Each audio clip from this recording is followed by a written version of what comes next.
आमने सामने हो जाते हैं, नारेबाजी करते हैं।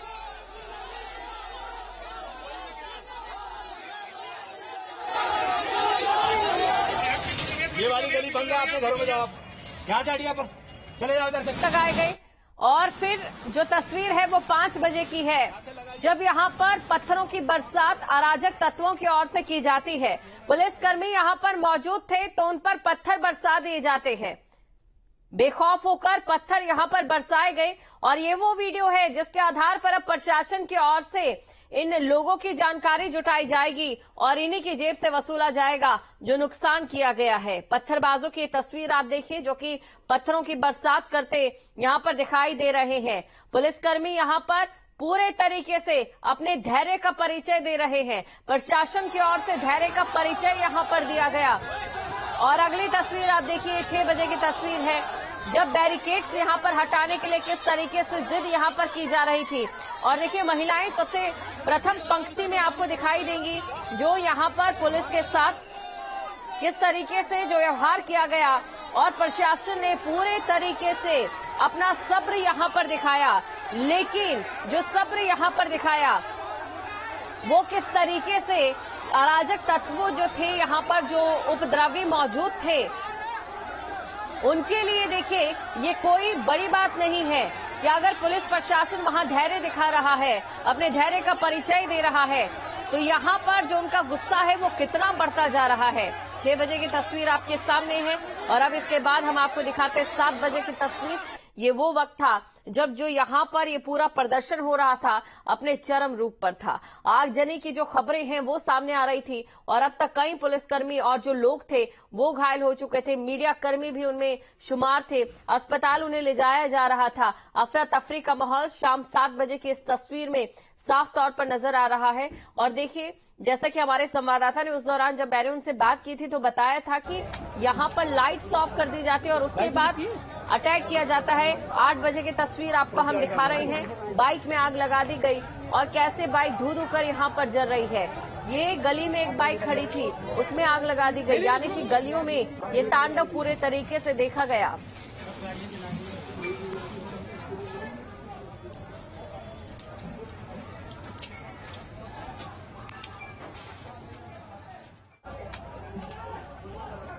तो 8 बजे की तस्वीर आपने देखी और इसी के साथ अब तस्वीर आपको हम दिखाएंगे। ये 9 बजे की तस्वीर है। 9 बजे की तस्वीर आपके सामने है। आगजनी एक तरफ हो रही थी, वहीं दूसरी तरफ 9 बजे का समय वो था जब तक सीएम धामी की ओर से एक हाई लेवल मीटिंग की गई और इस मीटिंग में दंगाइयों को बख्शा नहीं जाएगा, ये सख्त निर्देश यहाँ पर दिए गए। गलियों में आग की ओर से तांडव यहाँ पर उपद्रवियों की ओर से मचाया जा रहा था, आग जला जलाकर आगजनी की घटनाओं को अंजाम देकर। वहीं दूसरी तरफ हाई लेवल मीटिंग इस समय चल रही थी जहाँ पर कुछ अहम फैसले लिए गए। तस्वीर आपके सामने है। ये रात 9 बजे की तस्वीर आपको हम दिखा रहे हैं, किस तरीके से गाड़ियों को फूंक दिया गया, बाइक को फूंक दिया गया। 9 बजे की तस्वीर आप देख सकते हैं।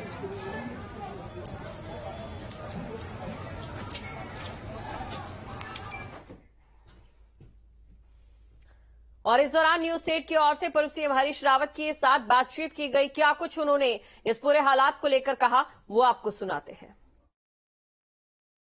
हरीश रावत जी, आप तो हर एक गली, हर एक पगडंडी को पहचानते उत्तराखंड की, लेकिन हल्द्वानी में जो हुआ ये वाकई आज का दिन जो है वो बेहतर नहीं पहाड़ के लिए। क्या प्रक्रिया होगी? ये बहुत दुखद है, हम बहुत स्तब्ध हैं इस बात पे। और हल्द्वानी हमारी बहुत ही शांत और बहुत ही एक भाईचारे वाली वो है हमारी राजधानी, हमारी इकोनॉमिक कैपिटल है हल्द्वानी, हमारी शान है, उत्तराखंड का अभिमान है हल्द्वानी। हल्द्वानी में इस तरीके की स्थिति पैदा नहीं होनी चाहिए, लेकिन इस समय मैं इस पर ज्यादा टिप्पणी नहीं करना चाहूंगा। मैं केवल शांति की अपील करना चाहूंगा सभी पक्षों से, कोई उत्तेजना का व्यवहार न करें। जितना हो गया यही हमको शर्मसार करने के लिए और दुखी करने के लिए काफी है। आप कोई भी आगे ऐसी चीज न हो जिससे उत्तेजना फैले, इसका प्रत्येक पक्ष को ध्यान रखना चाहिए। प्रशासन भी संयम रखे और दूसरे लोगों से भी मेरी प्रार्थना है कि वो जो है शांति रखें। और क्या ये कोशिश होनी चाहिए कि राजनीति ना हो? बिल्कुल न तो राजनीति होनी चाहिए, न आप कोई व्यक्ति जो है गलत उत्तेजना फैलाए, न अफवाहें फैलाएं, और पूरा सबको इसमें सहयोग करना चाहिए। और मैंने स्थानीय लोगों से बातचीत कर रहा हूं, बहुत सारे लोगों से मेरी बातचीत हुई है, और मैंने उनसे कहा है कि अपने अपने तरीके से लोगों से बातचीत करिए, स्थिति को डिफ्यूज करने में एक आदमी वन मैन कांटेक्ट करके यदि हम हल्द्वानी का वास्ता दे करके लोगों से बात करेंगे तो फिर हमारी 24 घंटे के अंदर पुरानी हल्द्वानी बन जाएगी, जिस हल्द्वानी पर हम सबको नाम। क्या ये मान लिया जाए कि पुलिस की कार्रवाई या प्रशासनिक कार्रवाई को सवालों के घेरे में नहीं लाया जाएगा? देखिए, ये समय में इन सब बातों पर नहीं जाना चाहता। मैं केवल ये चाहता हूं कि तत्कालिक आवश्यकता है कि दोनों पक्ष संयम रखें और शांति रखें। तो देखिए, यहां पर विपक्ष के नेताओं को भी इस समय देवभूमि की चिंता है, पहाड़ की चिंता है। किस तरीके से उत्तराखंड के बारे में कहा जाता है, उत्तराखंड एक देवभूमि है और इसी देवभूमि में अक्सर हमने शांति को लेकर ज्यादातर चीजें सुनी है। पहाड़ की जनता को अक्सर भोली भाली माना जाता है, एक पर्याय माना जाता है यहाँ का भोलापन। लेकिन जो तस्वीरें यहाँ पर इस समय सामने आ रही है, आगजनी की ये जो तस्वीरें हैं और हल्द्वानी को जो दंगे में झोंका गया है, ये तस्वीर ये बताने के लिए काफी है कि इस समय जो स्थिति है वो किस ओर जा रही है और इस पर चिंतन होना बेहद जरूरी यहां पर नजर आ रहा है। तो देखिए, ये तस्वीरें लगातार यूं ही सामने आती रही 4 बजे के बाद से लेकर अगर अब तक की हम बात करें, जैसे ही यहां पर अवैध अतिक्रमण पर कार्रवाई की गई उसके बाद जो नजारा है पूरे तरीके से बदल गया।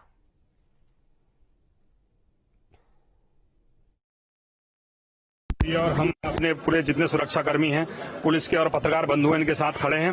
प्रत्येक व्यक्ति का हालचाल जानने और उनके लिए क्या हमारे से सहयोग बन पड़ता है उसके लिए खड़े हैं। लेकिन ये बहुत दुर्भाग्यपूर्ण और कायरतापूर्ण कार्य है, क्योंकि जो पत्रकारिता कर रहे हैं, जो सुरक्षाकर्मी इस सुरक्षा में लगे हुए हैं, उनके साथ ये जो कार्य किया गया बहुत ही घृणित है। और हम अपने कार्यकर्ताओं के साथ आज यहाँ पर खड़े हैं, प्रत्येक व्यक्ति के साथ खड़े हैं और देख रहे हैं कि इसको कैसी सहायता हमारे द्वारा पहुंचाई जा सके।